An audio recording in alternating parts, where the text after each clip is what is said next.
Hello everyone, this is your last chapter of EVS, chapter 14, Natural Disasters, प्राकृतिक आपदाएं. Nowadays you already see in television some natural disasters, and the latest one is Uttarakhand disaster. Do you like to play in rains? आपको बारिश में खेलना पसंद है? Yes. Rains are really enjoyable. Sometimes when it rains a lot, river fill and the level rises above their banks. बहुत तेज पानी बारिश में आप एंजॉय करते हैं. जब बहुत तेज बारिश आता है तो रिवर का लेवल बढ़ जाता है और वो अपने जो किनारे हैं उनको तोड़कर, उनको छोड़कर और ऊपर लेवल पर बहने लगती है, जिसका पानी गांव में, शहरों में बाढ़ के रूप में भर जाता है. It may lead to a disastrous situation, और उसे ही हम डिजास्टरियस कंडीशन सिचुएशन बोलते हैं. Have you ever heard or experience such a situation? क्या किसी ने ऐसी सिचुएशन का सामना किया है? Do you know what do we call it when it is beyond control? क्या आप जानते हैं कि अगर ऐसी सिचुएशन होगी तो हम उसे कैसे कंट्रोल करेंगे? A natural event that causes harm to human life, property, animal and the environment is called a natural disaster. ऐसा नेचुरल इवेंट जो ह्यूमन लाइफ को, एनिमल लाइफ को और हमारे एनवायरनमेंट को नष्ट कर देती है, ऐसे इवेंट को हम नेचुरल डिजास्टर के रूप में बोल सकते हैं. प्राकृतिक आपदाएं ये कभी भी किसी वक्त किसी भी रूप में आ सकती हैं और इसका इफेक्ट ह्यूमन लाइफ पे और लिविंग बीइंग्स पर बहुत बुरी तरीके से पड़ता है. First disaster is earthquake. Disasters means an accident that causes much damage. जो बहुत डैमेज कर जाती है, जो बहुत एक्सीडेंटली बहुत नुकसान कर देती है, they are called disaster.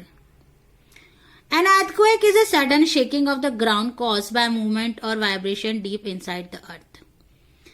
भूकंप को आप सब अच्छी तरीके से जानते हैं, और ये भूकंप कब आता है? जब पृथ्वी के अंदर कोई हलचल होती है, कोई वाइब्रेशन मूवमेंट होती है पृथ्वी के अंदर, धरती के अंदर, तब ये अर्थक्वेक्स आते हैं.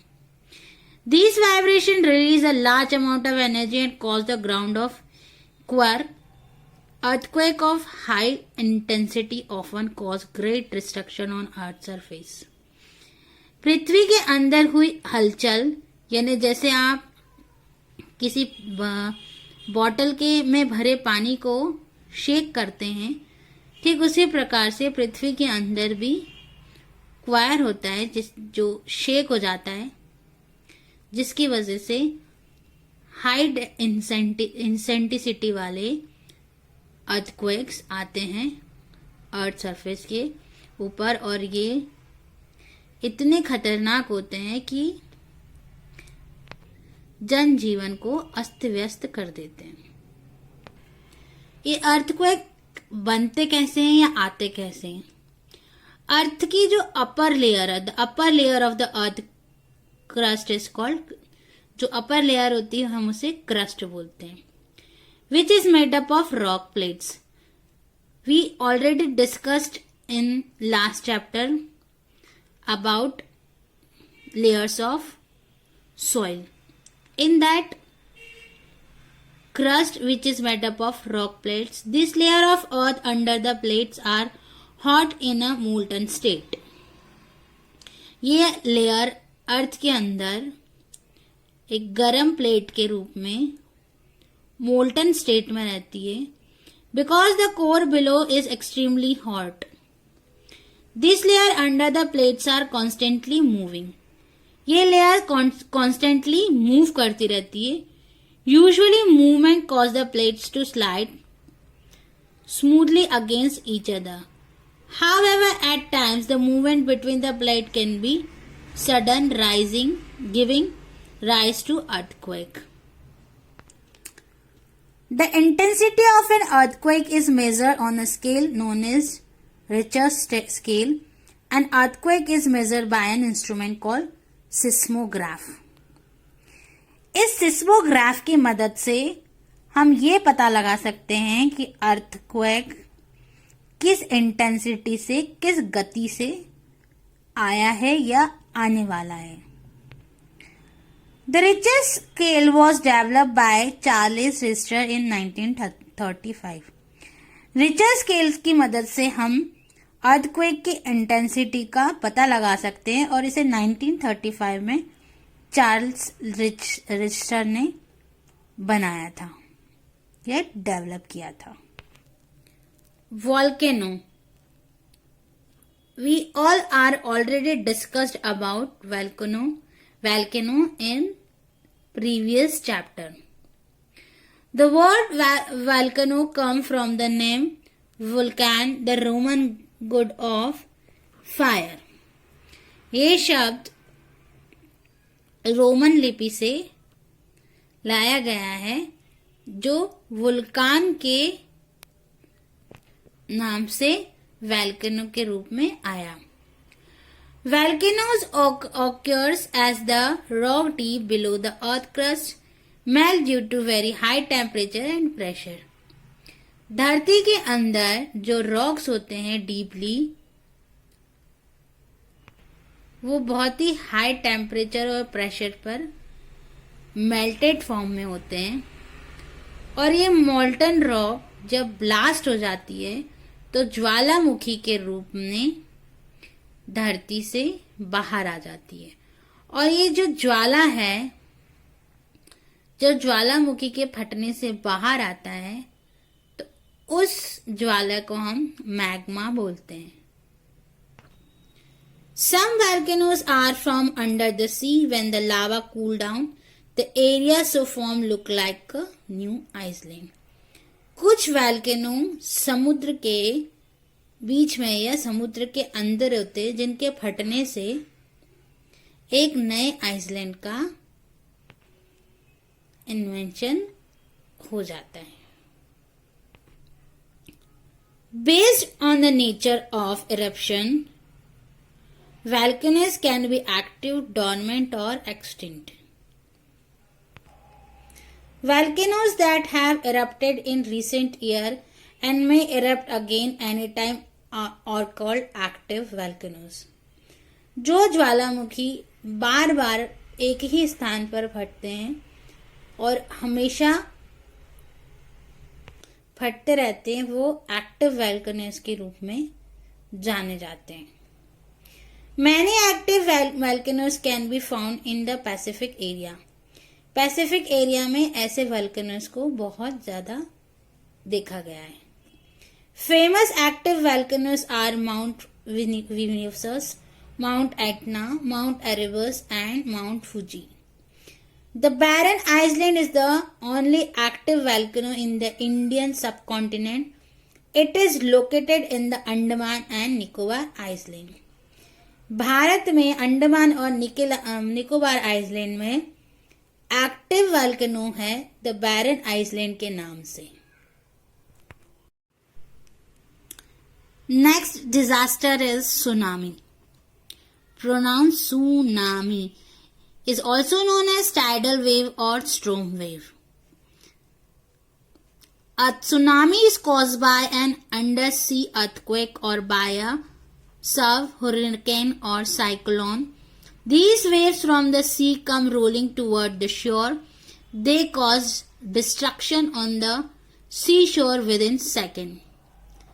सुनामी समुद्र में होने वाली टाइडल वेव और स्ट्रॉम वेव से होती है और ये सुनामी अंडर सी अर्थक्वेक के कारण होती है. यानी समुद्र में जब अर्थक्वेक होता है या ह्यूरिकेन और साइक्लोन होता है साइक्लोन के आने के कारण ये सुनामी आती है। सुनामी की जो वेव्स हैं उनकी वो 15 मीटर्स हाई तक जाती हैं।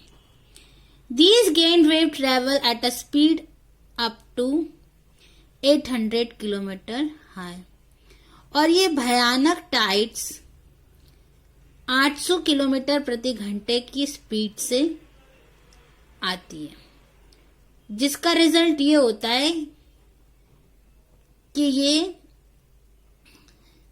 लिविंग बीइंग को बहुत नुकसान पहुंचाती है, जो लाइफ को और ह्यूमन बीइंग प्रॉपर्टी को पूरी तरीके से खत्म कर देती है। On 26 December 2004, an earthquake measuring 9.0 on the Richter scale hit off the coast of Indonesia. 26 दिसंबर 2004 में रिश्टर स्केल के द्वारा इसे 9.0 के रूप में मेजर किया गया था कोस्ट ऑफ इंडोनेशिया पे, और ये आज तक की सबसे भयानक सुनामी लहरों में से जानी जाती है। फ्लड्स, दैट मीन्स बाढ़। When it's rain heavily, all the water does not seep through the soil. जब बहुत ज्यादा रेनफॉल हो जाता है तो पानी मिट्टी में न समा के बाढ़ के रूप में दिखाई देता है। Most of the rainwater accumulate over the land, causing water logging. Continuous rains for several days result in overflowing of the river and some measuring of nearby area. This condition is called flood. जब बहुत दिनों तक एक जैसी मूसलाधार बारिश होने पर जो पानी नदियों में या पहाड़ों, सड़कों पर हर जगह भर जाता है, जिसकी वजह से बाढ़ आने की स्थिति बन जाती है। Excess of water in the soil release the air present in it. जब ज्यादा पानी भर जाता है तो सॉइल अपने अंदर की भरी हुई हवा को रिलीज करने लगता है। These make the animal like snake, earthworm, insect and rats to either come out or die. जिसकी वजह से जो रेप्टाइल्स हैं, जो लैंड के अंदर जो जानवर रहते हैं, उन्हें बाहर निकलने पर मजबूर कर देता है और वो सब मर जाते हैं। The roots of the plant cannot breathe in too much of water. पेड़ पौधों की जो जड़ें होती हैं, अगर बहुत ज्यादा पानी अगर उन्हें दे दिया जाए तो वो सब नष्ट हो जाती है। और आपने देखा ही होगा कि बाढ़ आने पर खेती, घर, मकान, सड़कें सब पानी में डूब जाती हैं और सब खराब हो जाती हैं।